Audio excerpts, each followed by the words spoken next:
اعوذ باللہ من الشیطان الرجیم بسم اللہ الرحمن الرحیم۔ آج کی ویڈیو کے ذریعے سے میں یہ عرض کرنا چاہتا ہوں کہ میں چند دنوں سے پروفیسر ڈاکٹر پرویز حود بھائی صاحب کے میں لیکچر سن رہا ہوں۔ ان میں سے کئی ویڈیوز کئی لیکچرز میں نے یہ بات میرے سامنے آئی ہے کہ وہ پاکستان اس بڑھتی ہوئی آبادی سے کافی پریشان نظر آتے ہیں۔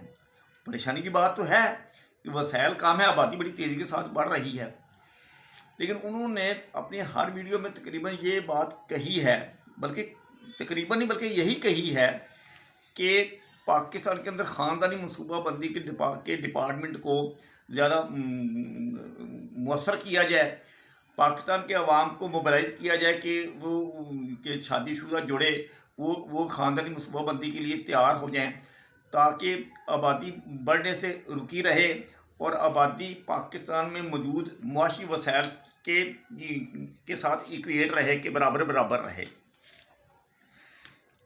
میں پروفیسر ڈاکٹر پرویز حود بھائی صاحب کے اس موقف سے شدید اختلاف رکھتا ہوں۔ عرض یہ ہے کہ آج سے تقریباً 125 سال پہلے جب صنعتی انقلاب کے نتیجے میں مغربی یورپ کے اندر سرمایہ داروں نے محسوس کیا، تقریباً سن 1900 کے لگ بھگ جب محسوس کیا کہ آبادی بڑھ رہی ہے اور ان کو خطرہ محسوس ہوا کہ یہ بڑھتی ہوئی آبادی کے نتیجے میں کہیں دنیا کے اور خاص طور پر فرسٹ ورلڈ کے ممالک کے مزدور، کسان اور پسے ہوئے طبقات کسی ایسے نظام کا مطالبہ نہ کرنا شروع کر دیں جس کے نتیجے میں سرمایہ داری نظام فلاپ ہو جائے۔ وہ بڑے پڑھے لکھے لوگ تھے۔ اسی دور میں آپ کو یاد ہوگا کہ 1899 میں برطانیہ کے اندر، انگلستان کے اندر لیبر پارٹی قائم ہوئی۔ تو یہ اسی زمانے کی باتیں ہیں کہ جب آبادی ادھر بھی بڑھ رہی تھی تو انہوں نے ڈرتے ہوئے کہ کہیں یہاں کے لوگ کسی ایسے نظام کے لیے مطالبہ نہ کر دیں اور وہ یہ کہنا نہ شروع کر دیں کہ یورپ کے اندر مینز آف پروڈکشن کی سوشلائزیشن ہونی چاہیے، ریاست کو سارے جو ذرائع پیداوار ہیں یہ سٹیٹ کی ملکیت میں لے لینے چاہیے۔ لہذا انہوں نے بڑھتی آبادی کے خوف سے کہ کہیں ایسا مطالبہ سامنے نہ آنا شروع ہو جائے جس کے نتیجے میں ان کا سرمایہ داری نظام غرقاب ہو جائے، تو 1900 کے لگ بھگ تھوڑا اس کے بعد مغربی یورپ کے ملکوں میں فیملی پلاننگ کے ڈپارٹمنٹ کھلنا شروع ہو گئے۔ تو اس کے بعد برصغیر پاک و ہند میں چونکہ انگریز تھے، انہوں نے یہاں بھی فیملی پلاننگ کے محکمے کو اسٹیبلش کیا۔ جب یہ ملک آزاد ہوئے، پاکستان اور ہندوستان اور باقی دنیا کے ممالک میں بھی یہ کوششیں کی گئی کہ آبادی کو بڑھنے سے روکا جائے۔ میں یہ جو موومنٹ ہے ان ملکوں کی جو سوچ ہے اور ڈاکٹر پرویز حود بھائی کی اس سوچ سے سخت اختلاف رکھنے کی وجہ یہ ہے کہ یہ کوئی طریقہ نہیں ہے۔ طریقہ یہ ہے کہ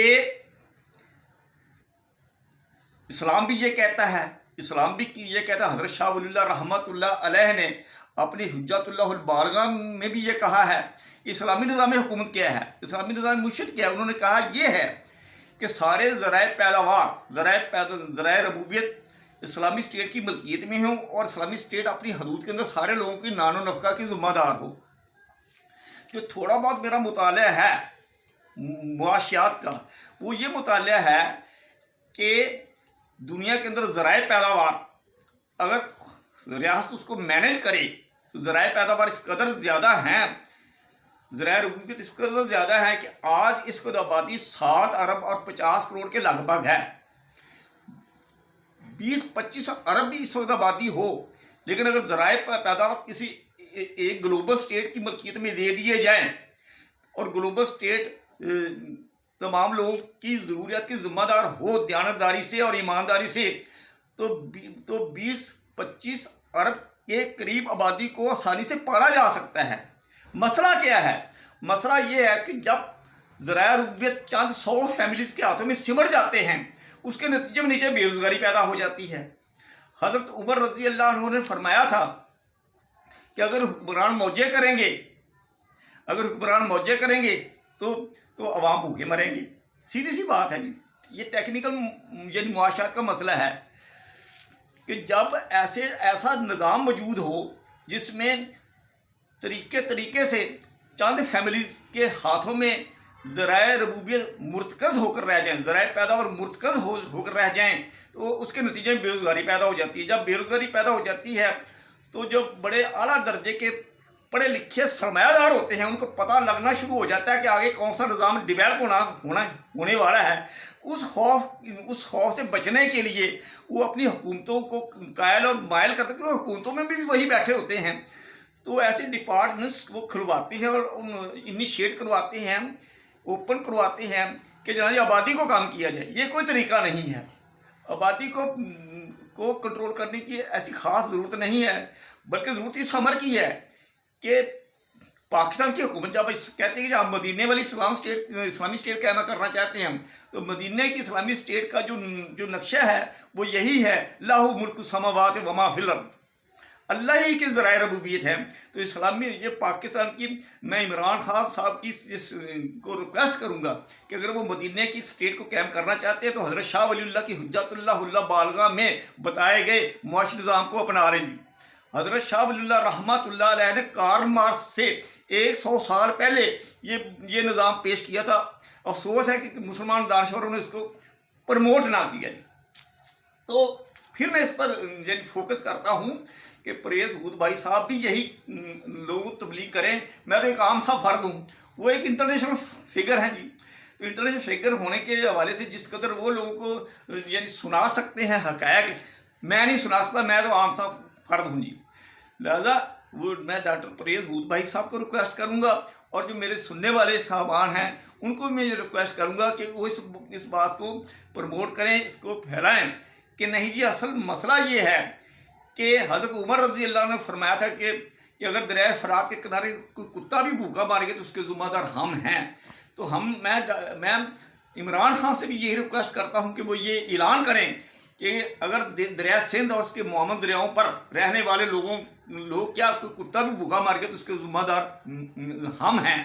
تو جب یہ وہ اعلان کریں گے تو ان کو یہ کرنا پڑے گا کہ تمام ذرائع ربوبیت اور ذرائع پیداوار ہاں جی کیونکہ خدا کے ہیں، تو یہ اسلام کے نام پر جو آج کے اہم سرمایہ یہ صدر یا وزیر اعظم ہوتا ہے وہ خدا کا نمائندہ ہی ہوتا ہے.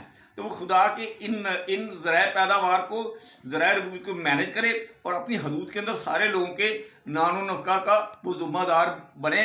میں فیملی پلاننگ میں یہ ٹھیک نہیں سمجھتا کہ فیملی پلاننگ کے ذریعے سے لوگوں کی آبادی کو کم کیا جائے. میں ڈاکٹر پریز ہود بھائی کو پھر ریکویسٹ کروں گا کہ وہ اصل مسئلے کو ہائی لائٹ کریں. اصل مسئلہ یہ ہے کہ جب ذرائع پیداوار اور ذرائع ربوبیت چند ہاتھوں میں حکومت طریقے سے ان میں مرتکز کر دے تو نیچے بے روزگاری پیدا ہو جاتی ہے. تو ضرورت اس امر کی ہے. میں پھر اس بات کو دہراتا ہوں کہ عمران خان صاحب وزیر اعظم یہ پارلیمنٹ سے اس بات کو پاس کروائیں اور اس نظامی معیشت کو نافذ کروائیں جس کی جانب میں توجہ ابھی مبذول کرا رہا ہوں کہ سارے ذرائع پیداوار اور ذرائع ربوبیت اسلامی اسٹیٹ کی ملکیت میں ہوں. وما علینا الا البلاغ المبین.